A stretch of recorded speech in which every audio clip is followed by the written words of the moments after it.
Bismillahirrahmanirrahim. Baik Bapak Ibu sekalian, kita akan masuk membahas tema kita, ceramah pada siang ini. Sesuai yang diminta kepada kami dari teman-teman panitia itu membahas masalah musibah, ujian, dan azab atau siksaan gitu ya. Baik Bapak Ibu sekalian, Allah Subhanahu wa Ta'ala menciptakan kita di muka bumi ini memang melalui suka dan duka. Tidak ada orang yang hidup terus nikmat, tidak ada. Misalnya tidak pernah sakit. Coba sini yang hadir Bapak Ibu sekalian, pernah nggak tidak pernah sakit gigi? Tidak pernah sakit kepala? Tidak pernah keseleo? Misal. Atau tidak pernah susah tidur, terus tidurnya nyaman? Tidak pernah mimpi buruk, tidak pernah diganggu orang. Ada nggak orang di sini, masya Allah, selama hidupnya tidak pernah digunjing, tidak pernah difitnah oleh orang? Atau ada nggak orang yang pada saat dia punya piutang, semuanya yang utang itu bayar? Ada nggak? Coba ya, kalau apa yang saya sebutkan tadi itu ada, tolong angkat tangan, datang ke depan, saya kasih mikrofon gantian, dia saja yang ceramah, supaya dia ceritakan pengalamannya. Oh, saya selama hidup nggak pernah sakit. Saya tidak pernah diganggu orang, saya nggak pernah keselio, saya nggak pernah gitu dan gitu. Jadi memang ada itu, ya, sunnatullah, sistem Allah buat. Allah buat berpasang-pasangan, ada laki-laki, ada perempuan, ada muda, ada tua, ada sehat, ada sakit, ada lapar, ada kenyang, gitu ya. Ada hidup, ada mati, ada dunia, ada akhirat. Di akhirat pun ada surga dan neraka. Banyak ini ya, ada pertemuan, ada perpisahan, semuanya begitu. Jadi orang yang faham tentang sistem ini, dia mudah melaluinya. Contoh misalnya, Bapak Ibu 1 tahun tidak pernah sakit, 365 hari. Pernah kita lalui 1 tahun tidak sakit, sehat-sehat saja, tidak ada masalah. Tahun depan, Allah kasih demam seminggu. Datang ujiannya. Orang yang faham, oh ternyata memang saya kan dulu sehat, ya saya sekarang wajar sakit. Gitu kan? Maka dia akan mudah melalui sakitnya. Tapi kalau orang tidak faham bahwasanya itu sebuah sistem yang harus dia lalui, dia akan keluh kesah. Kenapa saya sakit? Carilah 1001 alasan, AC yang disalahin, minuman yang disalahin. Ada orang di Indonesia yang lebih unik. Dia bangun tidur lehernya sakit, salah bantal. Masa bantal bisa salah? Hah? Bantalnya salah apa gitu? Allah sedang menguji Anda. Ini leher saya pinjamin selama 1 tahun, 2 tahun. Kamu pernah syukuri nggak? Nih, saya pelintir sedikit. Ya. Maka supaya kita kembali kepada Allah. Tapi Allah dengan kemaha sempurnaan sifatnya, maha pengasih, maha penyayang, Allah menjadikan ujian itu lebih pendek daripada nikmat. Sebagai contoh, kita lapar nggak setiap hari? Lapar. Baik. Saya tanya selama ini Bapak Ibu sekalian, kalau Anda lapar, berapa lama Anda bertahan lapar? Paling setengah jam. Iya nggak? Oh lapar. Langsung muncul ide di otak kita, di benak kita, saya mau makan ini atau makan itu. Setelah makan, ini anggaplah kita lapar setengah jam ya. Setelah kita makan sepiring nasi dengan lauk yang ada, kira-kira berapa lama kita kenyang? Bisa lebih, bisa 5 jam, bisa 6 jam ya. Ujiannya setengah jam, laparnya tapi nikmatnya lebih panjang, begitu ya. Anda sehat 1 tahun, Anda sakit tahun depan 1 minggu. Tapi ada yang bilang, Ustaz, cuman saya sekarang sudah sakit sekitar 10 tahun. Kalau kita tanya umurnya berapa, mungkin umurnya sudah 60 tahun. Baik 50 tahun Anda kemana? Kan gitu. Sehat-sehat saja. Gitu kan? Contohnya. Jadi, fahami baik-baik poin ini dulu Bapak Ibu sekalian. Supaya nanti kalau ada ujian, Anda bisa laluin. Karena sebenarnya ujian itu ringan. Dia lebih ringan daripada nikmat. Jauh lebih ringan. Dan Allah mendatangkan ujian dengan tujuan-tujuan dan hikmah yang sangat besar. Di antaranya yang pertama, supaya Anda kembali kepada Allah. Ujian itu tujuannya supaya Anda kembali kepada Allah. Supaya Anda tahu Anda punya Tuhan. Anda kembali, kalau sedang sakit, yang ciptakan kita Allah, yang ciptakan penyakit itu Allah, yang bisa sembuhkan hanya Allah. Supaya kita manja kepada Allah, itu tujuannya. Jangan bersangka buruk. Di saat itu Bapak Ibu sekalian, kalau ujian sedang datang, mungkin pernah kita lalui sama-sama. Bukankah kita bisa tetesin air mata menangis kepada Allah? Coba kalau sedang nikmat, belum tentu kita bisa nangis. Mungkin kita lagi ada musibah, lagi ada ujian, diganggu orang, difitnah, lagi tersusah secara ekonomi. Di saat itu kita bisa sholat, bisa nangis, ya Allah tolong bantu saya ya Allah. Mungkin kalau itu sudah diangkat oleh Allah, dan pasti akan diangkat. Semua ujian itu yang punya garis start, pasti punya garis finish. Gak ada ujian yang tidak ada garis finishnya. Pasti ada. Karena Allah ulangi 2 kali, inna ma'al usri yusra, fa inna ma'al usri yusra.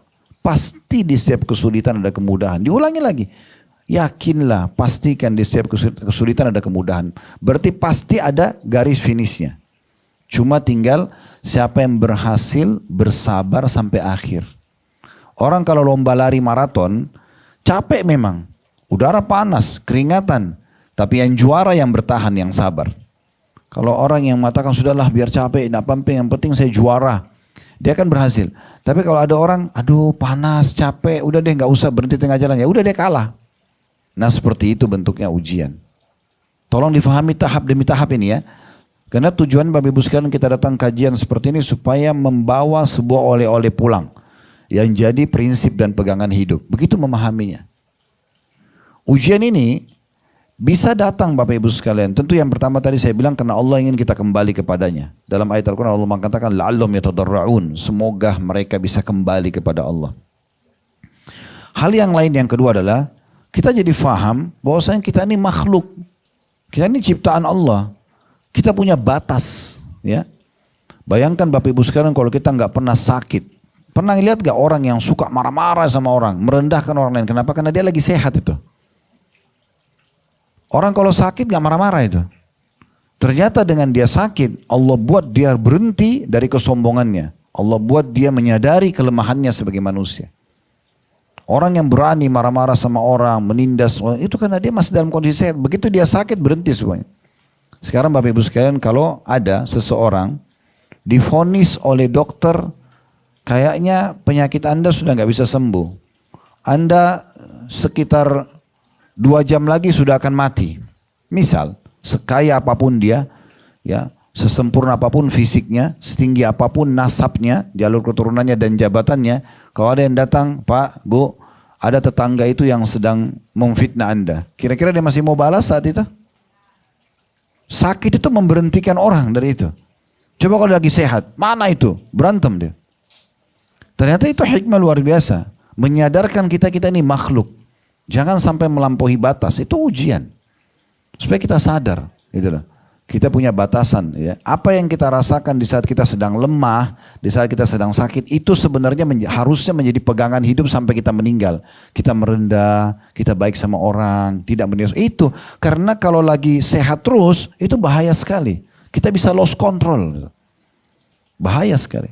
Ini ujian itu banyak sekali hikmahnya. Di antaranya itu menyadarkan kita ini makhluk. Kamu punya batasan loh. Yang ketiga, di antara hikmah ujian adalah kita jadi bisa bersyukur terhadap nikmat. Sekarang Bapak Ibu lagi meriang, lagi sakit, terus di depan mata kita ada orang sehat teguk air es. Di situ kita langsung sadar, oh dulu waktu saya sehat enak banget ya. Ternyata dengan adanya ujian kita jadi tahu besarnya nikmat itu.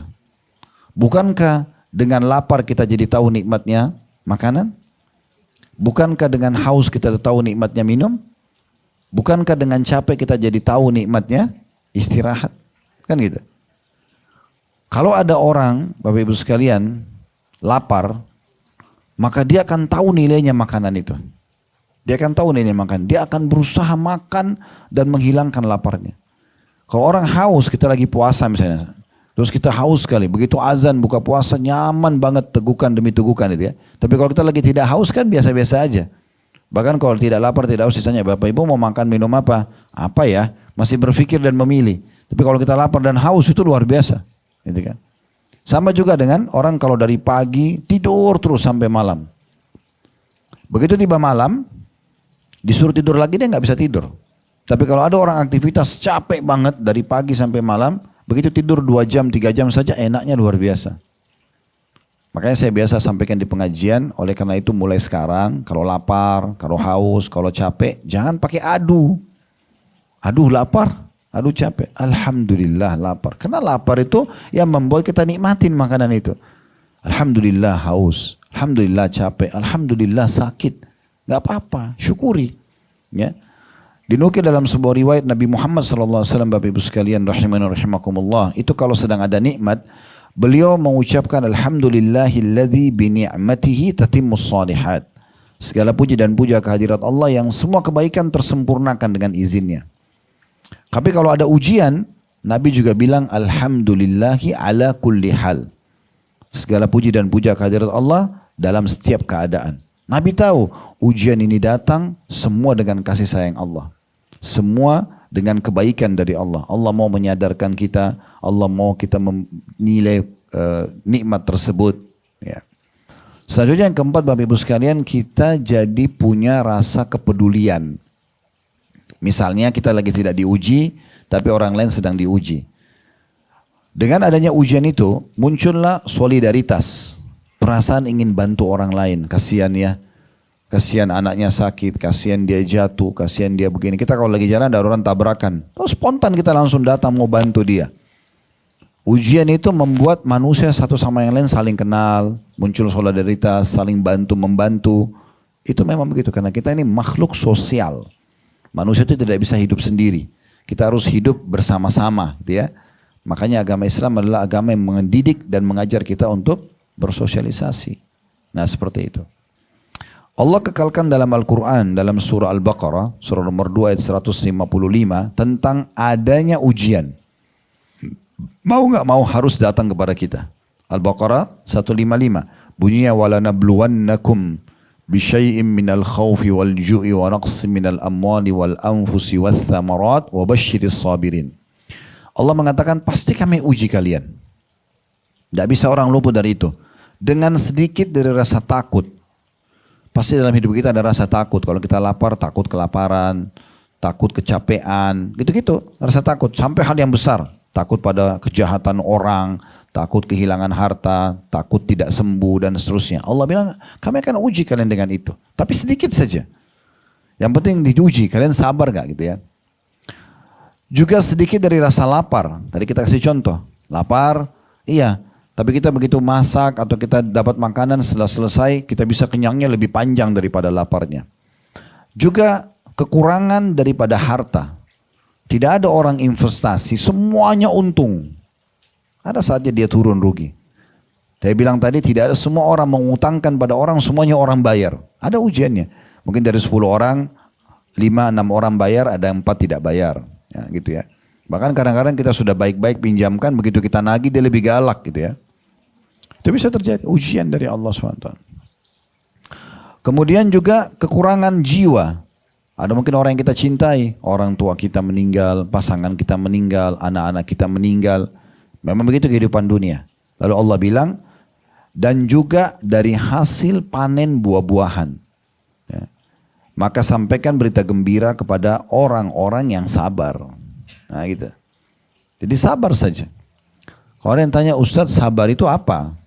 Sabar itu definisi yang dari rangkuman semua pendapat-pendapat ulama adalah menerima keputusan atau takdir Allah. Lalu ikhtiar mencari jalan keluar. Nah begitu.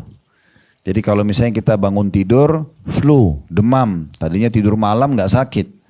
Sekarang bangun, sudah sakit. Gak usah bilang, oh kalau semalam AC-nya saya tidak kecilin, ya, maka saya nggak sakit.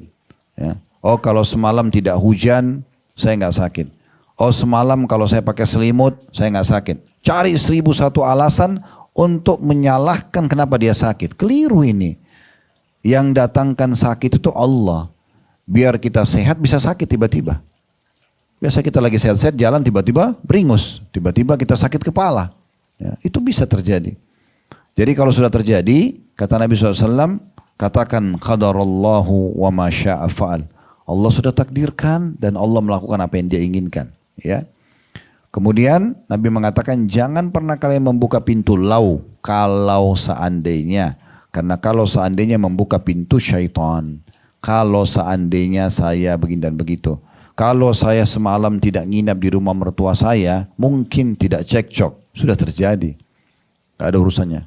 Jadi kita langsung berpikir, oh ujian lagi datang sabar. Allah lagi uji saya, maka sekarang tinggal pikirkan jalan keluarnya. Ingat 6 huruf itu solusi. Ada masalah, solusinya langsung. Gak usah pikir lagi kenapa terjadi. Lapar, solusi. Oh, makan. Ada orang ganggu kita, solusinya apa? Kita menghindar dulu, misal. Solusi aja dulu. Selesai. Ya.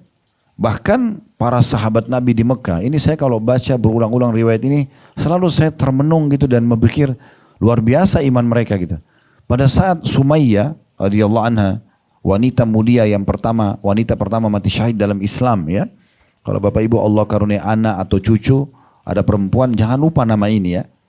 Sumayyah ini nama sahabat Nabi yang pertama mati syahid dalam Islam. Dia dibunuh oleh Abu Jahal, lagi hamil ditusuk perutnya. Ya. Sama suaminya namanya Yasir. Ya. Yasir juga nama mulia gitu ya. Intinya Sumayyah dan teman-temannya waktu disiksa oleh tokoh-tokoh Quraisy, sambil dipukul, dijemur di matahari, diinjak, ditendang, berdarah-darah, sakit luar biasa. Lalu orang-orang Quraisy kalau mau berhenti siksa mereka di sore hari, dari pagi siksa sampai ganti-gantian nih. Kita dipukul satu orangnya sakitnya luar biasa. Ini datang satu orang, sudah bosan, datang lagi yang satu pukul, nggak berhenti-berhenti. Siapa saja lewat boleh pukul, boleh siksa. Di Mekah dulu kalau kita hidup di awal-awal Islam Bapak Ibu sekalian, sekarang ini luar biasa nikmatnya Allah. Kalau dulu kita hidup di masa itu, kalau Bapak Ibu jalan, semua orang Mekah selain orang Islam boleh ambil harta orang Islam, boleh bunuh, boleh pukul, tidak dihukum. Coba bayangkan itu. Bagaimana kita bisa merasa aman itu ya. Tapi apa yang terjadi? Orang-orang Quraisy kalau sudah sore mereka bilang sama sahabat-sahabat Nabi yang sudah berdarah-darah, udah penuh dengan debu, kami berhenti siksa kalian bukan karena kasihan, tapi karena kami sudah bosan, besok kami siksa lagi kalian. Begitu perkataan mereka. Bayangkan kalau ada orang siksa kita, kita nggak berdaya, terus ucapannya begitu lagi. Kita sudah bayangkan besok kita akan dipukul lagi nih. Apa kata para sahabat-sahabat Nabi? Sumayyah dan teman-temannya bilang apa? Allah yang mendatangkan kalian untuk menguji iman kami. Maka kami pasrahkan urusan kami pada Allah. Coba bayangkan bagaimana mereka melihat ujian pun, itu adalah bagaimana Allah menguji mereka. Dan pasti Allah akan berikan pertolongan. Ini sudut pandang yang harus kita faham. Bapak Ibu sekalian, orang kalau menjadi orang yang beriman, itu kan hadiahnya surga. Ya. Surga itu, kata Imam Ahmad rahimahullah, sekali kita masukkan kaki kita di surga, maka itulah kehidupan abadi selamanya. Kata Nabi SAW, orang masuk surga tidak akan habis masa mudanya. Tidak akan pernah beringus, tidak akan meludah, tidak ada buang air besar, tidak ada buang air kecil. Ya. Tidak akan lapuk bajunya. Gitu kan. Kemudian kotor, makanan dan minuman yang mereka konsumsi yang tidak dibutuhkan oleh tubuh mereka akan keluar dalam bentuk keringat yang itu pun lebih wangi dari kasturi. Begitu kata Nabi SAW. Jadi kalau mau nanti tidak capek, tidak sakit, nggak ada gangguan, memang di surga. Memang di surga. Surga itu mahal Bapak Ibu sekalian. Kenapa? Salah satunya karena kepemilikan di surga itu abadi. Contoh misalnya, Bapak Ibu sekarang punya baju yang dipakai, Bapak Ibu punya mungkin kendaraan di rumah, punya rumah mungkin atas namanya, punya handphone mungkin miliknya, punya apa sajalah ya, yang kita sekarang rasa itu milik kita. Walaupun semua orang di sekitar tahu itu adalah milik kita, tetap kepemilikannya sementara. Kalau kita meninggal, jadi warisan. Ya kan gitu. Nggak ada orang punya pemilikan abadi di dunia ini, nggak ada. Pernah nggak Bapak Ibu lihat ada orang bangun rumah, setengah mati dia bangun rumah itu, dia yang pilih warnanya, dia yang model kamarnya segala macam, habis itu dipakai oleh orang lain. Berapa kali di sini? Saya pun ada rumah yang Allah amanahkan kami beli satu, itu saya tahu pemilik rumahnya bangun rumah itu dengan biaya yang luar biasa. Dia model-model yang dia suka, tangganya, kamarnya, segala macam. Terakhir dia butuh uang dijual. Akhirnya yang pakai kami. Dan berapa banyak juga rumah yang tadinya dibangun oleh seseorang, begitu dia meninggal dibagi oleh ahli warisnya jadi milik orang lain. Begitu dunia. Tidak ada kepemilikan abadi. Walaupun surat tanah itu atas nama kita, walaupun surat kendaraan atas nama kita, sementara semua. Bapak Ibu tahu kapan Bapak Ibu punya milik tidak akan diambil orang lain lagi, tidak akan pindah tangan, itu di surga. Kepemilikan abadi. Makanya selalu kalau ada kata-kata surga, jannah, Allah ikutkan dengan kata-kata apa sesudahnya? Khalidina fiha. Kekal selamanya, kekal. Itu kekal itu bukan hanya sekedar kitanya kekal di situ, kepemilikannya juga kekal. Sekali Bapak Ibu punya istana itu, selamanya punya Bapak Ibu, nggak bisa pindah tangan lagi. Sekali Anda punya pelayan itu selamanya. Tidak ada perubahan. Ini kepemilikan abadi. Makanya kesenangannya luar biasa. Kata Nabi SAW, nanti akan didatangkan orang yang paling susah hidupnya di dunia. Mungkin lahir miskin, meninggal miskin. Susah hidupnya, tapi orang beriman. Sholat iya, puasa iya, tapi dia susah hidupnya secara ekonomi. Didatangkan hari kiamat, dicelupkan satu celupan ke surga. Lalu dikeluarkan. Ditanya, kamu pernah menderita nggak selama ini? Dia hidup 70 tahun, 80 tahun susah. Dari lahir sampai mati susah. Lalu dimasukkan ke surga secelupan. Dikeluarkan. Ditanya, kamu pernah menderita? Dia bilang, demi Allah nggak pernah. Hilang semua dengan satu kali celupan. Bagaimana dengan orang yang kekal di dalamnya? Begitu juga didatangkan orang yang paling bahagia hidupnya di dunia, tapi dari orang kafir. Lahir sebagai anak raja, gantikan ayahnya raja, hidup selalu di istana, semuanya serba ada tapi kafir. Meninggal, dicelupkan atau celupkan di neraka, dikeluarkan. Ditanya, kamu pernah rasa nikmat gak selama ini? Dia bilang, demi Allah gak pernah. Hilang semuanya. Dunia ini sebentar. Surga itu mahal Bapak Ibu sekalian. Ya, tetapi mudah untuk diraih. Modalnya Anda beriman dan beramal saleh. Itu saja. Allah selalu ucapkan yang beriman dan beramal saleh, yang beriman dan beramal saleh. Begitu terus. Itu saja modalnya. Patuh aja sama Allah. Azan waktu sholat, sholat. Puasa, puasa. Ada orang miskin minta bantu. Ada orang berbuat jahat, kita sabar. Itu aja kita jalanin perintah agama. Udah cukup. Mati masuk surga. Sederhana. Dan kepemilikannya abadi. Makanya Allah sebutkan dalam surah Al-Baqarah. Masih surah Al-Baqarah. Tadi Al-Baqarah 155, ini Al-Baqarah 214. Allah pastikan kalau mau masuk surga ada ujian-ujiannya di dunia. Tapi syaratnya harus sabar. Nanti itu akan membantu kita lebih cepat dan lebih mudah masuk ke surga. Al-Baqarah 214 berbunyi, Am hasibtum an tadkhulul jannata wa lamma ya'tikum mathalul ladhina khalu min qablikum massathumul ba'sa'u wad-dharra'u wa dhulzilu وَزُلْزِلُوا حَتَّى يَقُولَ الرَّسُولُ وَالَّذِينَ آمَنُوا مَعَهُ مَتَى نَصْرُ اللَّهِ أَلَا إِنَّ نَصْرَ اللَّهِ قَرِيبٌ. Artinya, apakah kamu mengira bahwasanya kamu akan masuk surga padahal belum datang kepadamu cobaan-cobaan sebagaimana orang-orang terdahulu sebelum kamu? Mereka ditimpa malapetaka, kesengsaraan serta digoncangkan dengan berbagai macam ujian. Ya. Sehingga berkatalah Rasul dan orang-orang yang beriman bersamanya, kapankah datangnya pertolongan Allah? Ingatlah, sesungguhnya pertolongan Allah itu sangat dekat. Ya. Tinggal kita bersabar. Ya, sudah saya bahasakan tadi, Bapak Ibu sekalian, ada waktunya dan ujian lebih pendek daripada ya nikmat itu ya. Waktunya lebih pendek. Makanya kalau misalnya Bapak Ibu introspeksi diri sendiri deh. Kalau misalnya kita hidup sekarang yang hadir sini umurnya 30 tahun, 40 tahun, 50 tahun misalnya. Coba cek. Mana lebih banyak? Sakit atau sehat? Sehat. Lebih sedikit ujiannya. Mana lebih banyak? Kita susah atau kita senang? Pasti senang otomatis. Ambil 24 jam aja dalam sehari. Mana lebih banyak? Kita kadang-kadang tidak sadar ya. Ternyata hidung kita masih berfungsi, bisa menghidup oksigen, mata kita bisa melihat, telinga kita bisa mendengar. Orang kalau sesak nafas itu harus bayar tabung oksigen di rumah sakit itu berapa? Orang buta, Bapak Ibu sekarang punya mata bisa melihat. Coba tutup matanya berapa detik, bayangkan kalau kita seperti itu. Nggak tahu apa di depan kita, nggak tahu warna, nggak tahu wajah orang yang ngomong sama kita, tidak tahu bahaya yang akan menimpa kita. Ini mata sudah berapa tahun kita pakai. Telinga kita bisa sampai informasi dari pembicaraan orang, baik atau buruk. Jadi baik kita bisa ambil pelajaran, kalau buruk kita bisa menghindar dari keburukannya. Fungsi tangan kita, kaki, kemaluan, terlalu banyak yang tidak terhingga lagi nikmat Allah Subhanahu wa taala yang harusnya kita peka menangkap dan berhati-hati dalam masalah ini. Jadi jangan sampai masalah kecil lalu kita lupakan semua nikmat Allah yang terlalu besar, ya. Terlalu besar. Ini pernah saya berbagi cerita ini di pengajian dan saya berbagi juga di sini. Kalau sudah pernah dengar, ya ini mungkin kita anggap mengingatkan kita kembali. Ada seseorang, dia merasa dirinya miskin secara ekonomi, Bapak Ibu sekalian. Tidak ada uangnya. Ini kejadian di kota Jeddah di salah satu masjid. Ada seorang ulama, biasa dipanggil di Saudi itu dengan syekh itu. Lagi isi pengajian. Orang miskin ini yang merasa dirinya miskin masuk ke masjid. Lalu dia bilang begini, syekh, dia berhentiin pengajian. Kayak kita ingin lagi kajian, ustadz sebentar gitu. Lalu syekh mengatakan, ada apa? Dia bilang, tolong sampaikan ke jamaah Anda, agar berikan bantuan kepada saya ini orang susah. Dia bilang begitu. Semua jemaah masjid dengar dan dia tujuannya minta supaya ayo kalau Syekh yang ngomongkan semua pasti bisa nyumbang gitu.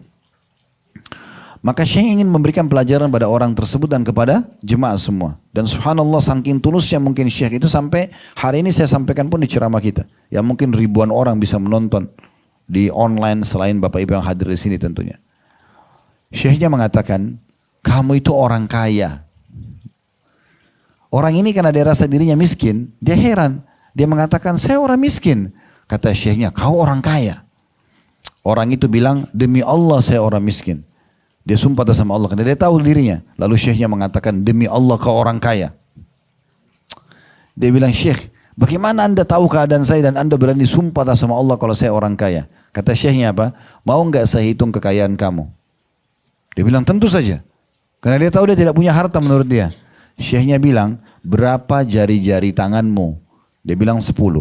Kata syekhnya, mau nggak? Kalau satu saya potong, saya ganti dengan 1 juta real. 1 juta real itu 4,5 miliar. Jadi kalau orang datang sini, saya miskin Ustaz. Oke, saya bilang anda orang kaya. Dia bilang saya miskin. Demi Allah. Saya bilang nggak demi Allah orang kaya. Lalu saya buktikan. Mau buktikan kan? Mau. Bapak ibu punya jari-jari 10 nggak punya? Oke. Mau nggak? 1 jarinya saya potong, saya bayar dengan 4 miliar. Tapi potong 1 jari. Orang miskin itu yang di Jeddah bilang, enggak, saya nggak mau. Kata syekhnya, kau punya 10 juta real. Ini sudah banyak banget, jarimu masih utuh semua. Mau nggak matamu satu saya cungkil, bayar 1 juta real? Nggak mau. Kau punya 2 juta real. Kupingmu satu dipotong? Enggak. Semua anggota tubuhnya disebutin sama syekhnya, dia nggak mau. Kata syekhnya, kau ini orang kaya raya.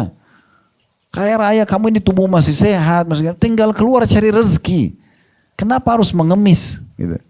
Sementara Nabi SAW mengatakan, tidak ada orang yang membuka pintu kemuliaan, dia nggak mau ngemis kecuali Allah bukakan pintu kekayaan. Dan tidak ada orang yang sengaja buka pintu mengemis kecuali Allah bukakan baginya pintu kemiskinan. Tinggal bekerja, perangkat kita terlalu banyak. Coba peka melihat nikmat Allah dan perangkat yang Allah berikan di sekitar kita. Tubuh masih utuh, kadang-kadang pasangan hidup kita masih ada anak-anak. Mungkin 1-2 orang yang ganggu kita Allah datangkan sebagai ujian. Udah hadapi, sabar aja. Gak masalah gitu. Ya. Di dalam surah Al-Ankabut, surah nomor 29, ayat 2 sampai ayat 3, Allah juga mengingatkan masalah itu. Al-Ankabut, surah nomor 29, ayat 2 sampai ayat 3 bunyinya, ahasiban nasu an yutraku an yaqulu amanna wa hum la yuftanun. Apakah manusia mengira bahwasanya mereka akan dibiarkan saja mengatakan kami telah beriman sedangkan mereka tidak diuji? Gak mungkin. Allah tes, benar gak ini? Tulus gak imannya? Coba saya kasih penyakit sedikit. Coba saya buat pasangannya begini dan begitu. Coba saya buat anaknya begini dan begitu. Sabar gak? Kembali gak kepada saya? Kalau kita bilang, ya Allah suami saya tolong berikan hidayah, dia sudah menyakiti hati saya. Ya Allah istri saya begini, berikan hidayah. Ya Allah anak saya. Berarti dia sadar nih, ujian itu datang dari Allah. Dia minta sama Allah, Allah kasih itu. Daripada dia bertengkar ribut, tidak ada gunanya. Contoh, apa saja yang kita rasa tidak nyaman, minta sama Allah. Allah akan kasih jalan keluarnya. Saya ulangi lagi, Allah mengatakan di Al-Ankabut ayat 2. Apakah manusia itu mengira bahwa mereka akan dibiarkan? Ini kalau mau lihat bisa lihat di aplikasi Al-Qur'annya ya. Bisa dibuka di handphonenya, langsung lihat sendiri. Al-Ankabut ayat 2 sampai ayat 3. Allah mengatakan apakah manusia mengira bahwasanya mereka dibiarkan mengatakan kami telah beriman sedang mereka tidak diuji? Ayat 3-nya. Walaqad fatanna alladhina min qablihim fala ya'lamanna Allahu alladhina sadaqu wa la ya'lamanna al-kadhibin. Dan sungguhnya kami telah menguji orang-orang yang sebelum mereka. Maka sesungguhnya Allah mengetahui orang-orang yang jujur dan sesungguhnya dia juga mengetahui orang-orang yang dusta. Benar enggak ini? Gitu kan? Diuji. Misalnya suami bilang sama istri, saya cinta sama kamu. Istrinya bilang, saya cinta sama kamu. Nanti Allah datangkan ujian tuh. Benar enggak ini cinta sama pasangannya nih? Allah datangkan ujian. Saudaranya suami, saudaranya istri mengganggu. Nah, contoh, iparnya buat masalah, mertuanya buat masalah, gitu kan? Akhirnya ribut sama pasangannya. Harusnya kan dia gandeng tangan pasangannya. Misalnya mertuanya ribut berisik nih, ya udah, Yang merasa itu orang tuanya, dia bilang sama pasangannya, maafin ya, memang ibu saya begitu. Tolong rangkul saya sama-sama kita menghadapi ibu ini baik-baik. Atau pasangannya yang sedang ada ujiannya mengatakan, udah mungkin memang ibu, maafin saya, misalnya pasangan bilang, kita bilang ya sudah nggak apa-apa. Ini ujian kita, kita sama-sama hadapi, kita doakan ya supaya ibu dapat hidayah. Kan enak, nah itu berarti berhasil lolos. Ah memang kau sama dengan ibumu. Memang kau sama dengan ayahmu. Nah ini tidak lolos berarti. Allah uji. Ya. Kalau bukan di mertua, di ipar, di anak, macam-macam. Di pembantu, di tetangga, ujian datang. Makanya harus peka fahami. Ini memang harus kita lalui. Orang yang cerdas dihadapi dengan sabar. Oh Allah lagi uji saya. Pada saat itu dekatkan diri kepada Allah. Berdoa, nanti kita sebutkan kiat-kiatnya. Bagaimana caranya supaya kita bisa lolos dari ujian ini dengan sangat mudah gitu ya. Bukan cuma kita Bapak Ibu sekalian. Orang-orang yang paling Allah cintai, para nabi-nabi diuji. Jangan Bapak Ibu pikir, oh kalau kita manusia biasa. Nabi juga sakit. Nabi juga diganggu orang. Nabi juga difitnah. Semua. Coba kalau kita baca sejarah Nabi Muhammad SAW, luar biasa itu. Luar biasa hidup beliau itu. Gangguan-gangguan yang datang luar biasa. Di fase Mekah, pada saat beliau mengatakan beliau seorang nabi, waktu itu beliau tokoh masyarakat, orang yang sangat dimuliakan. Yang paling pertama tolak itu pamannya sekaligus besannya. Anaknya pamannya menikah sama anak Nabi, itu yang tolak Abu Lahab. Paman kandungnya Nabi. Nabi SAW berdiri di atas bukit Abi Kubais ya di Mekah untuk sampaikan, hai Quraisy, kata Nabi SAW, bagaimana menurut kalian kalau saya bilang di belakang gunung Mekah ini ada pasukan yang akan nyerang Mekah, kalian percaya nggak? Maka kata orang-orang Quraisy, tentu saja, karena kami nggak pernah temukan kau dusta seumur hidup. Julukan Nabi adalah Al-Amin, As-Sadiqul Amin, orang yang jujur dan terpercaya. Mereka bilang, tentu kami percaya. Kalau kau bilang di belakang gunung ini ada pasukan mau serang, maka kami pasti siap-siap sekarang. Kami percaya karena kamu nggak pernah dusta. Maka apa kata Nabi SAW, ketahuilah, aku adalah utusan Allah. Nggak bohong ini. Dan di antara kedua tanganku ada siksa. Artinya kalau orang nolak bisa dihukum oleh Allah. Yang pertama nolak Abu Lahab, pamannya sendiri. Saudara ayahnya. Kalau ayahnya meninggal berarti penggantinya harus pamannya. Mengatakan, tabban lak ya Muhammad, alihada jama'tana. Celaka kau Muhammad, kau kumpulkan kami hanya untuk sampaikan ini, lalu dia bubarkan orang-orang semua. Tidak boleh dengar. Ini luar biasa, padahal kalau dia dukung, maka akan dapat pahala Abu Lahab.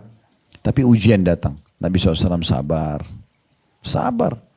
Di Mekah lagi sholat, sujud depan Ka'bah, tokoh-tokoh Quraisy bilang, siapa yang berani membawa kotoran unta, tuang di kepalanya Muhammad. Ada satu tokoh Quraisy bilang, saya. Diambil kotoran unta, dia jalan dituang di kepala Nabi lagi sujud dituang kotoran, ya. Lalu mereka tertawa terbahak-bahak. Gitu. Nabi SAW sabar, ujiannya datang, gitu kan. Nabi pernah dikeroyokin oleh orang-orang Quraisy sampai Abu Bakar datang membelahnya. Lalu Abu Bakar mengatakan, ataktulun rajulan an yaqula Rabbi Allah, apakah kalian mau membunuh orang yang hanya mengatakan Tuhanku Allah? Macam-macam ujian di Mekah itu ya. Beliau dikaruniai istri yang mulia Khadijah, salah satu pemimpin wanita di surga. Ini setelah berkhidmat dengan Nabi SAW dari awal nikah umur 25 sampai Nabi dirubatkan jadi Nabi 40 tahun, berarti 15 tahun plus 10 tahun lagi dari masa kenabian gitu ya. Berarti 25 tahun Khadijah berkhidmat menjadi istri Nabi SAW, meninggal di tahun 10 masa kenabian. Meninggal juga pamannya membela dakwah beliau sallallahu alaihi wasallam. Sampai dikenal tahun itu dengan Amul Huzun, tahun kesedihan. Ya. Tapi Nabi SAW sabar. Beliau terima ujian tersebut. Khadijah melahirkan 6 orang anak buat Nabi SAW. 2 laki-laki, Al-Qasim dan Abdullah. Dan 4 perempuan, Ruqayyah, Ummu Kalthum, Zainab dan Fatimah. Ini 6-6-nya ini meninggal 5 di masa hidup Nabi. Siapa di antara kita punya 6 anak, 5 meninggal di masa hidupnya? Mungkin tidak ada, atau mungkin 1-2 orang. Nabi sabar. Cuma 1 yang hidup setelah Nabi, pada saat Nabi SAW meninggal itu Fatimah. Semua yang lain meninggal. Al-Qasim meninggal masih bayi, Abdullah juga meninggal bayi. Ini laki-laki penerus Nabi SAW meninggal semua. Terus Ummu Kalthum, Ruqayyah, Zainab meninggal di masa hidup Nabi SAW. Fatimah saja yang hidup setelah Nabi meninggal, 1 tahun kemudian baru dia meninggal. Nabi juga punya anak lain namanya Ibrahim dari istri yang lain namanya Maria juga meninggal. Jadi 7 anak Nabi, 6 meninggal di masa hidup beliau. Ini ujian yang luar biasa. Dan sekian banyak ujian lah. Nah pada saat beliau pindah ke Madinah, hijrah, yang dikenal dengan tahun 1 Hijriah. Kita kan sekarang 1447 Hijriah gitu ya. Berarti sudah 1447 tahun lalu Nabi SAW hijrah. Nah tahun 1 Hijriah, Nabi SAW pertama hijrah, itu Allah berikan beliau kerajaan di Madinah. Punya kota, punya negara, punya militer, punya ekonomi, dan beliau jadi raja. Apakah Nabi lepas dari ujian? Tetap ada orang-orang munafik yang selalu mengganggu Nabi. Selalu mengganggu Nabi. Apa yang Nabi bilang? Ah, Muhammad bohong itu. Gak mungkin. Selalu begitu. Dan mereka menyebarkan isu bohong bahwasanya istri Nabi SAW yang mulia Aisyah berzina dengan sahabat Nabi sendiri Safwan. Yang dikenal dengan kisah ifk. Yang dijelaskan dalam surah An-Nur. Gitu ya. Bagaimana Allah membebaskan Aisyah dan Safwan radhiyallahu anhum ajma'in dari tuduhan tersebut. Tapi gosip raja, nabi, istrinya selingkuh. Itu luar biasa ujiannya. Kalau kita apa ujiannya? Hal-hal yang kecil. Gitu kan? Itu luar biasa ujiannya. Tidak pernah. Di perang, kalau Bapak Ibu pernah, peperangan Nabi kan banyak ya. Ada peperangan terakhir Nabi sama, ada yang tahu nggak namanya? Terakhir sekali Nabi perang sebelum wafat. Perang Tabuk namanya. Ya, perang Tabuk. Peperangan ini Bapak Ibu sekalian sebenarnya 30.000 pasukan muslim itu akan berperang melawan bangsa Romawi, orang-orang Nasrani yang kekuatannya 250.000 waktu itu. 250.000. Tapi subhanallah tidak jadi perang. Kenapa? Karena Heraklius, raja Kaisar Romawi, itu tahu kalau ini Nabi. Dia bilang sama pasukannya, jangan kita keluar. Karena mereka punya benteng. Heraklius bilang, jangan keluar lawan. Saya tahu ini Nabi. Ciri-ciri Nabi ada semua pada dia. Kalau kita keluar kita pasti kalah. Jadi Nabi kepung mulai itu sekian puluh hari, mereka tidak keluar maka Nabi pulang. Nah, ulama mengatakan peperangan ini sebenarnya perang yang dikenal perang antara muslim sama orang-orang Romawi, karena tidak jadi peperangan sebenarnya itu bukan perang dengan Romawi, tapi perang antara muslim orang-orang beriman sama orang-orang munafik. Karena selama perjalanan orang munafik terus saja cari kesalahannya Nabi. Dan mereka berusaha membunuh Nabi SAW tapi tidak berhasil. Dan pimpinannya bernama Abdullah bin Abi Salul. Jadi Bapak Ibu jangan heran, kok kita mayoritas muslim di Indonesia, tapi ada aja muslim yang tampil di media kok jelek-jelekin jilbab, jelek-jelekin ini, jelek-jelekin Islam. Kita memang cirinya orang munafik di masa Nabi ada itu. Jangan heran, pimpinannya namanya Abdullah. Ya begitu. Itu Abdullah bin Abi Salul terkenal. Surah Al-Munafikun turun menjelaskan tentang orang ini. Sampai waktu dia meninggal, dia minta Nabi sholati. Allah larang Nabinya untuk sholati jenazahnya. Orang munafik tidak disolati jenazahnya. Ini luar biasa gitu. Ujian-ujian yang luar biasa yang datang. Sebelum Nabi SAW meninggal, beliau kena demam. Panas sekali badannya, gitu kan. Sampai-sampai beliau minta, sampai beberapa kali pingsan dan beliau minta agar didatangkan air dan diguyurkan ke badan beliau. Aisyah sempat bilang, ya Rasulullah kepala saya sakit. Kata Nabi SAW, justru aku yang sakit kepala wahai Aisyah. Sakit luar biasa. Nah makanya ada hadis. Ini segelintir cerita tentang Nabi ya. Tapi kita ingin hubungkan sama hadis ini. Dari hadis Sa'id Al-Khudri radhiyallahu anhu, Abu Sa'id Al-Khudri. Ya. Atau dari Sa'id radhiyallahu anhu tepatnya. Beliau mengatakan, ya Rasulullah, ayyun nasi asyaddu bala'an. Wahai Rasulullah, siapa kira-kira manusia yang paling berat ujiannya? Maka Nabi SAW mengatakan al-anbiya, para nabi-nabi. Nabi yang paling berat ujiannya. Karena ujian tadi sebenarnya bentuk kasih sayang Allah supaya dia kembali kepada Allah. Dia menyadari kalau dia punya Tuhan. Dia kesempatan manja dengan Allah. Kesempatan menangis dan bermunajat pada Allah. Makanya Allah kalau cinta seorang hamba Allah uji dia. Supaya dia makin dekat dengan Allah. Makin merasa ada Allah yang akan menolongnya gitu ya. Kemudian dikatakan summal amsal fal amsal. Lalu yang mendekati imannya nabi-nabi. Fayubtala ar-rajulu ala hasbi dinihi. Seseorang akan diuji sesuai dengan kekuatan agamanya. Fa in kana dinuhu sulba ishtadda bala'u. Kalau agamanya imannya kuat, maka lebih berat juga ujiannya. Wa in kana fi dinihi riqqa ibtuliya ala hasbi dinihi. Kalau agamanya lemah, dia diuji sesuai dengan tingkat level agamanya. Fama yabrahul bala'u bil abdi hatta yaturkahu yamshi 'alal ardi ma 'alaihi khati'ah. Seorang hamba terus saja Allah uji sampai Allah membuat nanti dia jalan di muka bumi tanpa ada tersisa satu dosa pun. Jadi apapun itu pasti akan menjadi pembersihan dosa-dosanya. Jadi nabi-nabi diuji. Saya ingin berbagi satu pengalaman Bapak Ibu sekalian. Ada satu anak muda pernah datang kepada saya bilang begini. Waktu saya jelaskan hadis ini, Ustadz, saya setelah dengar hadis ini saya takut menambah iman saya. Karena katanya orang beriman lebih berat ujiannya. Gitu. Maka dia takut. Gitu. Saya bilang, hadis ini perlu dihubungkan dengan hadis yang lain. Ada hadis yang lain, Bapak Ibu sekalian, yaitu menjelaskan seorang sahabat bilang begini, saya satu hari pernah menjenguk Nabi SAW. Satu hari saya pernah menjenguk Nabi SAW. Dan pada saat saya sedang menjenguk beliau, beliau sedang demam. Beliau sedang demam. Sampai-sampai saya memegang selimut beliau, terasa demamnya tembus. Saking panasnya. Lalu kata sahabat ini, ya Rasulullah, Anda telah ditimpa demam yang saya belum pernah lihat sebelumnya. Ya, apa kata Nabi Muhammad SAW? Iya, kami atau aku, para nabi-nabi ini diujikan 2 kali lipat yang diujikan pada kalian.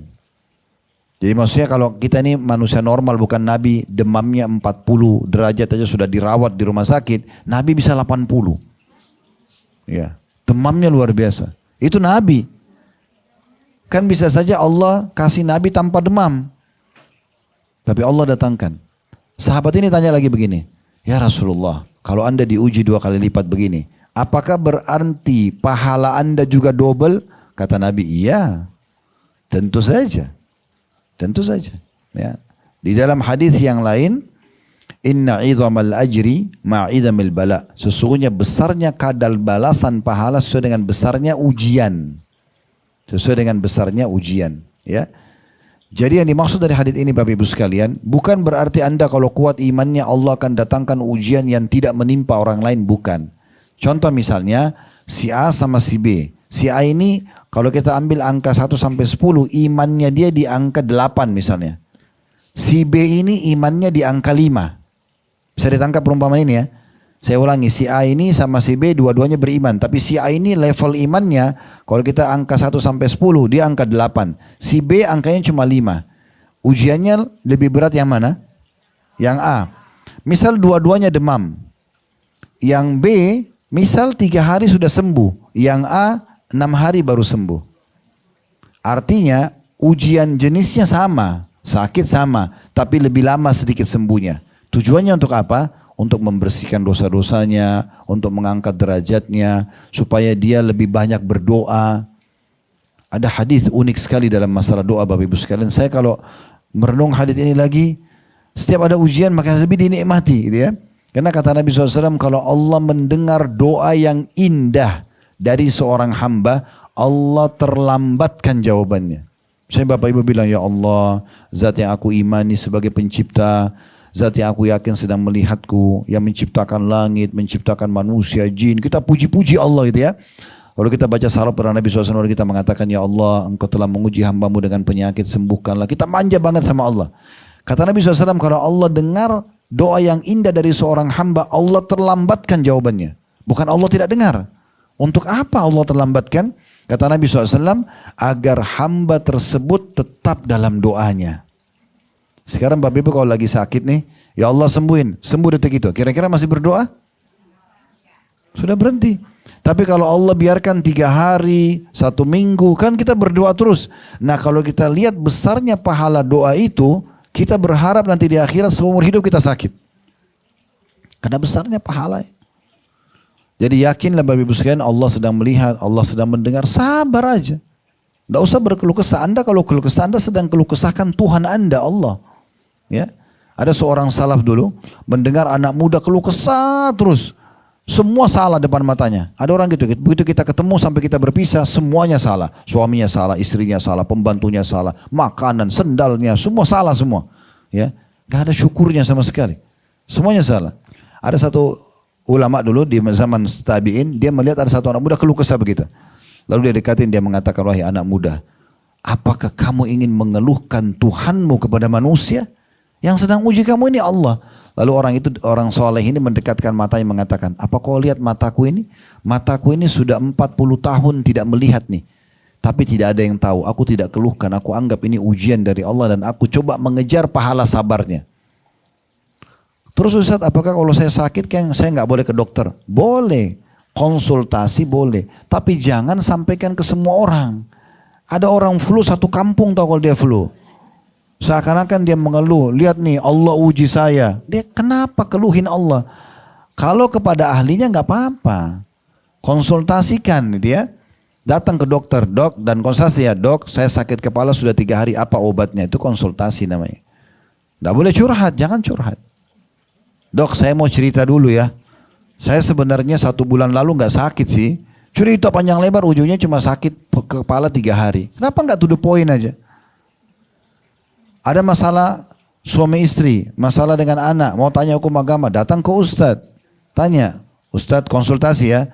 Suami saya ucapin kalimat talak dalam emosi, jatuh nggak? Itu konsultasi. Gak usah ustadz, saya cerita dulu ya. Saya sebenarnya sudah 10 tahun berumah tangga ustadz, tidak ada masalah. Saya mertua saya baik, ipar, panjang ceritanya, ujung-ujungnya hanya kalimat talak suaminya. Tuh ustadz kan hati saya juga masih dongkol, saya masih mau curhat. Ke siapa? Ke Allah. Curhat itu ke Allah. Wudu, sholat, sujud, mengeluh sama Allah. Tuangkan semua. Itu benar. Manusia jangan. Hari ini manusia itu bisa saja jadi teman kita, tapi besok bisa jadi musuh kita. Hati-hati. Kalau orang yang paling kita cintai, misalnya orang tua kita. Lalu kita keluhkan, suami saya begini, istri saya begini. Sebenarnya kita ini sedang membuka pintu durhaka juga itu. Karena kita bebankan orang tua kita. Beda kalau dia ahli di bidangnya, dia ahli agama, dia orang bijaksana bisa berikan masukan. Tapi kalau setiap masalah, walaupun kecil cerita sama orang tua, sebenarnya kita buka pintu durhaka itu. Kita bebankan buat mereka. Berapa banyak anak-anak yang durhaka Bapak Ibu sekalian, pada saat mereka ribut suami istri, sampaikan orang tuanya begitu baikan tidak pernah cerita. Kemarin bertengkar sudah mau cerai, datang orang tua sudah pusing nih. Mereka pulang, baikan, sudah pergi keluar kota, orang tua tidak tahu. Ini gimana cara? Terjadi nggak itu? Terjadi nggak? Terjadi. Banyak. Ada keluarga kami begitu. Begitu ada masalah datang ke orang tua saya dulu. Saya lihat betul tuh di kota Makassar. Sampai orang tua saya ini mikirin masalahnya. Ternyata dia pulang baikan, terus sebulan nggak muncul. Sudah baikan, sudah pergi kemana-mana. Jadi nggak cerita kalau dia lagi baikan, tapi yang buruknya diceritain. Ini gimana ceritanya? Ini kan nggak mungkin. Jadi kadang-kadang kita tidak sadar ada orang yang kita cintai, tapi karena kita curhat sama dia, kita bebankan dia. Makanya curhatnya hanya kepada Allah. Dan kalau kita mau bicara, mau cari jalan keluar, konsultasi pada ahlinya. Jangan pernah bicara sama semua orang. Ya. Diam aja, nikmatin aja prosesnya. Yakin Allah melihat. Ya. Ikhtiar, cari jalan keluar, tapi pada sasaran yang tepat gitu ya. Makanya Nabi SAW mengatakan juga dalam hadis yang sahih riwayat. Tadi itu hadis riwayat Tirmidzi dan Ibnu Majah. Kemudian hadis riwayat Muslim kata Nabi SAW, ajaban di amril mu'min, sungguh mengagumkan perkaranya orang-orang beriman, inna amrahu kullahu khair. Semua urusannya baik orang beriman itu. Walaysa dzalika li ahadin illa lil mu'min, dan itu tidak dimiliki kecuali orang-orang beriman. In asabathu sarra syakar. Kalau diberikan nikmat dia bersyukur terus. Fakana khairan lah, itu jadi penyebab kebaikan buat dia. Wa in asabathu darra sabar fakana khairan lah. Kalau diberikan ujian maka dia bersabar dan itu juga lebih baik bagi dia. Kata Ali radhiyallahu anhu, as-sabru minal imani bimanzilatir ra's minal jasad. Perumpamaan sabar dalam kehidupan seseorang itu seperti ibarat kepala dari jasad. Tanpa kepala kan orang tidak bisa hidup ya. Nah begitu juga orang kalau hidup kalau tanpa sabar seperti tidak ada kepalanya. Ya. Kata beliau, as-sabru minal imani bimanzilatir ra's. Sabar itu kedudukannya pada keimanan seperti kepala pada jasad. Wala imana liman la sabralah. Tidak akan dianggap orang itu punya iman kalau tidak bersabar. Sekarang kita tutup dengan bagaimana caranya kita melalui ujian-ujian tersebut. Yang pertama, kita menerima dulu takdir Allah dan coba introspeksi diri. Sedahsyat apapun serangan yang sedang kita rasakan dari orang, ujian itu berat bagaimanapun, yang pertama lihat diri kita sendiri. introspeksi dulu. Kenapa orang ini jahat sama saya? Kenapa orang ini gosipin saya? Kenapa orang ini tidak bayar utangnya? Kita dulu tanya diri kita. Dan yang paling dasar adalah tanya hubungan kita sama Allah bagaimana. Itu dulu yang paling pertama. Karena semua permasalahan yang lahir ini itu karena hubungannya sama Allah. Kapan hubungan sama Allah baik? Sebenarnya baik. Tapi kalau hubungan sama Allah rusak, maka bisa jadi rusak. Walaupun kadang-kadang Allah datangkan memang sebagai ujian terhadap imannya. Itu yang paling baik. Introspeksi diri. Supaya jangan selalu nyalain orang. Ya, kadang-kadang kita sudah salah-salahin orang sana sini, ternyata terakhir kita tahu diri kita sendiri yang salah. Pernah nggak alamin Bapak Ibu kehilangan barang, lalu kita marah-marahin orang di rumah semuanya. Ternyata kita sendiri lupa taruh di lemari. Nah, kenapa nggak coba introspeksi diri dulu? Ya, ini penting untuk digarisbawahi yang pertama, ya. Dan yakinlah semua ujian itu pasti baik, walaupun kecil, ya. Dengarkan ini hadisnya riwayat Tirmidzi, kata Nabi SAW, "Ma yazalu balau bil mu'mini wal mu'minatin fi nafsi wa waladi wa mali hatta yalqa Allah wa ma alaihi khati'ah." Terus saja ujian itu datang pada diri seorang mukmin laki-laki dan mukminah perempuan, baik di dirinya, di keturunannya, di hartanya. Sampai nanti dia bertemu dengan Allah, meninggal dalam kondisi tidak punya dosa lagi. Gangguan apapun, anak kita mengganggu, permintaan pasangan hidup, ipar, mertua, orang tua, semuanya. Apa saja ujian. Allah lagi uji. Terus ada masalah apa nih? Lalu kita minta doa, ya Allah tolong bantu saya selesaikan masalah ini. Begitu terus. Sampai kita temukan jalan keluarnya. Ada lagi masalah, sama lagi. Begitu terus. Dalam sebuah hadis, ya, tentang Ummu Al-Ala radhiyallahu anha, ini seorang wanita mulia dari sahabat Nabi, dia mengatakan, adani Rasulullah sallallahu alaihi wasallam wa ana maridha. Satu hari pernah saya waktu sakit, Rasulullah SAW menjengukku, ya. Faqala sallallahu alaihi wasallam, abshiri ya ummi Ala, fa inna maradal muslimi yudhhibullahu bi khatayahu kama tudhhibun naru khabathadz dhahabi wal fiddah. Terimalah berita gembira, kata Nabi SAW kepada Ummu Ala. Wahai Ummi Ala, terimalah berita gembira karena sakit yang menimpa seorang muslim. Dia cuma demam aja nih. Kata Nabi SAW, karena sakit yang menimpa seorang muslim, benar-benar Allah akan jadikan penyebab bersih dosa-dosanya sebagaimana api menghilangkan kotoran dari emas dan perak. Hadis riwayat Abu Daud. Juga dalam hadis yang lain, kata Nabi SAW, tidaklah seorang mukmin ditimpa rasa sakit, letih, capek aja, Bapak Ibu sekalian, ya. Jadi nggak usah bilang aduh capek. Itu capek itu adalah bentuk yang dimasukkan dalam hadis ini. Kata Nabi SAW, tidaklah seorang mukmin itu ditimpa sakit, letih, demam, sedih, hingga kekhawatiran yang mengusiknya. Khawatir apa saja, itu ya. Bahkan duri yang menusuk tubuhnya, kecuali akan menjadi pembersihan dosa-dosanya. Pembersihan dosa-dosanya. Jadi ini luar biasa, ya. Kemudian selanjutnya yang kedua, itu yang pertama, ya, terima takdir Allah dan introspeksi diri, kembalikan dulu ke diri kita dan jangan salah-salahin orang, gitu ya. Yang kedua, kita menunggangi ujian tersebut sebagai penyebab pendekatan diri kepada Allah dan meraih cinta Allah. Justru itu saatnya itu. Ya Allah, sebagaimana kau uji saya terima ujianmu ya Allah. Tapi tolong hambamu bisa melaluinya. Nah, begitu. Bukan salah saya, kenapa ya Allah kau kasih saya sakit ini? Kenapa ya Allah kau biarkan orang itu zalimi saya? Jangan. Memang Allah lagi uji. Gak usah berkeluh kesah, gitu kan? Masa kita kalau ujian di sekolah, misalnya, guru kasih ujian tes ini. Lalu Bapak Ibu gak bisa jawab. Bapak Ibu bilang, guru, Pak Guru, Ibu Guru, kenapa buat susah soalnya? Gak mau dilihat sama gurunya. Ya saya lagi uji kamu kan. Harusnya belajar supaya bisa jawab, kan begitu. Nah itu rasionalnya. Lagi diuji. Ini teman-teman sekalian, Allah sebutkan dalam surah Al-Imran, surah nomor 3, 177 di akhir ayatnya, Wallahu yuhibbus sabirin. Allah sangat cinta dengan orang yang sabar. Kalau Allah cinta kita ini bagaimana kira-kira? Allah akan penuhi kebutuhan, Allah akan dampingi dia, Allah akan selamatkan dia. Memang Allah suka dengan orang sabar. Allah uji itu karena Allah suka sama dia. Supaya dia manja sama Tuhannya, dia kembali sama Tuhannya, dibersihkan dosa-dosanya. Bahkan bisa saja jadi penyebab peninggian derajatnya. Jadi ada derajat-derajat di surga Bapak Ibu sekalian. Kita nggak bisa jangkau kecuali 100 tahun sholat, 100 tahun puasa. Tapi umur kita cuma 80. Allah datangkan ujian, sakit, gangguan orang supaya kita sampai di situ. Tapi syaratnya sabar. Gak bisa kalau gak sabar gitu. Dan orang-orang yang sabar akan diberikan balasan tanpa ada hitungan lagi. Allah sebutkan dalam surah An-Nahl, surah nomor 16 ya, ayat 96. An-Nahl surah nomor 16 ayat 96 bunyinya wala yajziyanna alladhina sabaru ajrahum bi ahsani ma kanu ya'malun. Dan sungguh benar-benar Allah akan membalas orang-orang yang sabar dengan balasan lebih baik atau lebih memuaskan dari apa yang mereka kerjakan. Juga dalam surah Az-Zumar, surah nomor 39 ayat 10, Allah juga mengatakan innama yuwaffas sabiruna ajrahum bighairi hisab.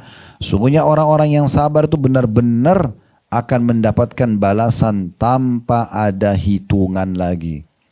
Tanpa ada hitungan. Jadi betul-betul sudah tidak dihitung lagi karena sabarnya mereka. Yang ketiga, selalu ucapkan kalimat istirja. Innalillahi wa inna ilaihi raji'un. Ini sayangnya di Indonesia kita cuma ucapkan kalau ada kematian. Ya kan?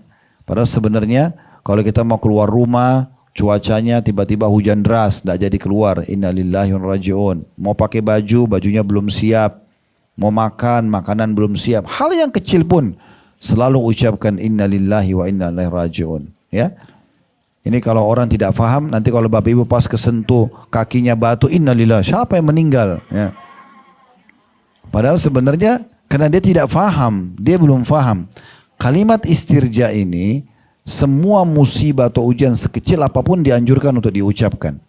Memang dapat apa Ustadz kalau saya baca ini? Lihat Al-Baqarah 155 sampai 157. Tadi Al-Baqarah 155 sudah kita bacakan ya.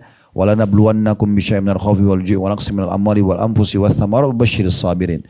Yang artinya kami pasti akan uji kalian ya dengan sedikit ketakutan, kelaparan ya, kekurangan harta, jiwa, hasil panen ya, dan sampaikan berita gembira bagi orang-orang yang sabar. Itu Al-Baqarah 155. 156-nya apa? Alladzina idza asabathum musibatun qalu inna lillahi wa inna ilaihi raji'un. Mereka kalau ditimpa musibah, mereka selalu mengucapkan inna lillahi wa inna ilaihi raji'un. Kami milik Allah, kami akan kembali kepada Allah. Apa yang didapat? 157 Al-Baqarah. Lanjut ayatnya. Ulaika alaihim salawatu min rabbim wa rahmah wa ulaika humul muhtadun. Orang-orang yang mengucapkan istirja pada saat musibah datang, innalillahi wa raji'un itu, mereka adalah orang-orang yang mendapatkan keberkahan yang sempurna dari Tuhan mereka. Maksudnya kecukupan. Berkah itu cukup ya. Dan juga rezeki. Rahmah itu karunia rezeki. Dan mereka adalah orang-orang yang mendapatkan petunjuk. Dia selalu baca itu. Ya. Apa saja yang kita tidak suka walaupun sederhana, innalillahi wa raji'un. Selalu bilang begitu. Dalam hadis ditambahkan dengan ada ucapan doa ya. Kata Nabi SAW, ma min abdin tusibuhu musibatun. Tidak ada seorang hamba pun yang sedang ditimpa musibah, walaupun kecil, apalagi yang besar. Fayaqul, lalu dia mengucapkan, inna lillahi wa inna ilaihi raji'un. Kami milik Allah, kami akan kembali kepada Allah. Ditambah dengan doa, Allahumma jurni fi musibati. Allahumma jurni fi musibati, artinya Allah berikanlah aku pahala dalam ujianku ini atau musibahku ini. Wa akhlif li khairan minha, dan gantikan aku yang lebih baik. Apa kata Nabi SAW? Jaminan dari Nabi ini, manusia mulia, illa ajarahullahu fi musibatihi, kecuali Allah akan berikan pahala dia dalam musibahnya itu, wa akhlafa lahu khairan minha, dan Allah gantikan yang lebih baik untuknya. Yang keempat, lihat orang yang lebih berat ujiannya. Kalau Bapak Ibu lagi flu, lihat orang yang flu sama demam. Kita flu sama demam, lihat orang yang flu demam rematik. Lihat orang yang lebih berat. Jadi kaidahnya kalau ada nikmat, lihat orang yang di bawah. Kalau ada ujian, lihat orang yang di atas. Saya ulangi ya. Kalau ada nikmat, misalnya Bapak Ibu lagi pakai mobil tahunnya 2020 misalnya. Sekarang kan sudah 2026. Jangan lihat orang yang punya mobil tahun 2026, kita nggak akan bersyukur, kita akan anggap remeh itu. Lihat orang yang masih pakai motor, kehujanan, kita punya motor, lihat orang yang masih pakai sepeda. Kita pakai sepeda, lihat orang yang jalan kaki. Kita jalan kaki, lihat orang yang puntung kakinya. Selalu begitu, lihat orang yang di bawah, ya. Supaya nikmat itu ada nilainya. Kalau musibah, lihat orang yang lebih berat. Ya. Ada meninggal anaknya satu, ada orang yang meninggal anaknya dua. Meninggal anak dua, ada orang yang meninggal anaknya tiga. Kita meninggal anak kita tiga-tiganya, ada orang yang meninggal satu keluarga. Kena bencana. Ya. Ibu sama anak lagi pelukan, suami istri lagi pelukan sama anaknya, kena bencana, gempa, longsor, mati semua. Ada orang yang lebih berat. Sehingga jadi kecil ujian itu. Jadi kecil, jadi itu poin penting. Yang keempat itu adalah melihat orang yang dibawa. Dan tadi sudah kita singgung, kalau anda mau lebih tenang lagi, melihat musibahnya Nabi Muhammad SAW. Tadi sudah kita sebutkan, makanya Nabi mengatakan, man azamat musibatuhu falyadhkur musibati. Siapa yang mulai merasa berat dengan musibahnya, ingat musibahku, kata Nabi. Tadi sudah kita sebutkan, anaknya 7 meninggal 6 di masa hidupnya, diganggu oleh orang munafik, lagi sholat, dituangin kotoran, dikatakan penyihir, penyamun, pendusta. Maka Nabi SAW mengatakan, ingat musibahku. Fa innaha satuhawwanu alaihi musibatu. Karena mengingat musibahku akan meringankan musibahnya dia. Nah seperti itu. Yang kelima, yang terakhir adalah yakin akan ada solusinya. Dalilnya jelas surah Asy-Syarah surah nomor 94 ayat 5 sampai 6, fa inna ma'al usri yusra. Pasti. Bapak Ibu sekalian pahami dulu dalam bahasa Arab ya, inna ini namanya harfut ta'kid. Huruf yang digunakan untuk memastikan sesuatu. Inna, anna, lakinna sama semua ini. Jadi Allah bilang fa inna ma'al usri yusra. Pasti setiap ada kesulitan ada kemudahan. Allah ulangi lagi, inna ma'al usri yusra. Pasti dengan ada kesulitan ada kemudahan gitu. Itu. Ya. Kita tutup dengan perkataan tabi'in, perkataan sahabat Abu Darda mengatakan radhiyallahu anhu. Ini dinukil oleh Ibnu Mubarak dalam kitab Zuhudnya di halaman 125. Terjemahannya kurang lebih, apabila Allah telah menetapkan satu takdir, maka yang paling dicintainya adalah meridhoi takdir tersebut. Allah tentukan apapun, kalau kita bisa terima, berarti Allah sangat suka itu. Karena Allah tentukan kita dengan kemaha sempurnaannya. Allah tahu kenapa kita diuji seperti itu. Ada juga yang Allah siapkan hadiah, tinggal kita bersabar. Fudail Ibn Iyad rahimahullah seorang tabi'in berkata ini sebagai penutup, kepada seseorang yang sibuk mengeluhkan cobaannya, semuanya disalahkan sama dia. Maka dia mengatakan, bagaimana mungkin engkau mengadukan yang merahmatimu Allah kepada orang yang tidak memberikan rahmat kepadamu, manusia. Ya. Sebagian salaf juga mengatakan, barang siapa yang mengadukan musibah yang menimpahnya, seakan-akan dia mengeluhkan Tuhannya kepada manusia. Oleh karena itu Bapak Ibu sekalian, sabar, nikmatin prosesnya. Pasti Allah Maha melihat dan memberikan jalan keluar. Jadilah orang-orang yang berhasil lolos karena sampai di garis finish dia bersabar. Nah kurang lebih seperti itu. Kalau benar dari Allah silakan diambil dan diamalkan. Kalau salah dari saya mohon dimaafkan. Subhanakallahumma bihamdika, asyhadu an la ilaha illa anta astaghfiruka wa atubu ilaik. Wassalamualaikum warahmatullahi wabarakatuh.